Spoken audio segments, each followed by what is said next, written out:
Welcome back to Sloop's Garage.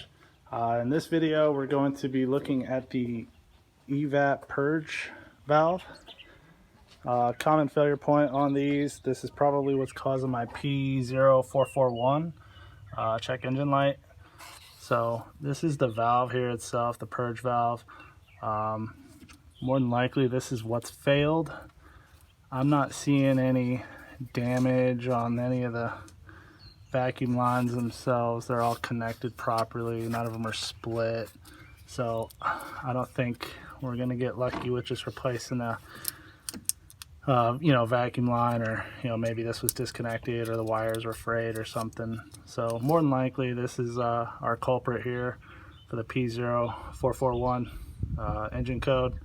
So what I'm probably going to end up doing is actually taking this off and I'm going to inspect it. I'm going to see if maybe there's stuff in the lines, or if it can be cleaned, if there's some kind of carbon buildup or anything on that. I'm just kind of doing it for fun.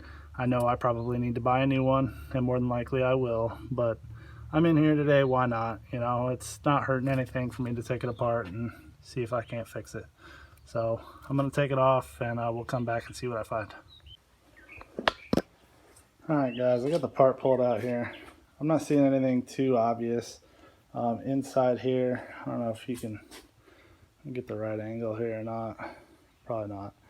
But I look down in this end and I can see shiny metal down in there, so that's not too bad. However, I look in this end and it does look a little carboned up.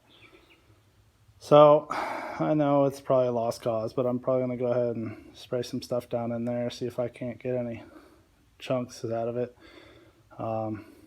Hopefully I can get this working again. If not, I'll just buy a new one, no big deal. I did end up having to pull the 10mm bolt as opposed to the screw. Apparently the screw was already getting worked over pretty good. So I'll put some vice grips on that to pop that loose. That way in the future when I do have to replace it, I can.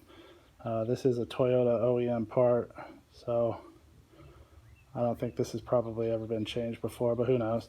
So I'll go ahead and spray some cleaner down inside of it, and we'll see what we get out on a white paper towel. Be right back. Alright guys, we're back. I don't know how well the camera's going to pick this up. This is still wet, but there is some black particles that came out of the valve that ended up here on this towel. This isn't white, it's blue. I couldn't find my white ones out here in the shop. Let's see if I can get a better angle to, yeah, you can pick that up a little bit. But there's black stuff that came out of that, so who knows, maybe this might work. We'll go ahead and throw it back on the car and see how it does, and I'll report back with another video if it did end up working. So I can get this back on the car and we'll test it out for the next couple days, see if we get our light back. Alright guys, so I got that put back on.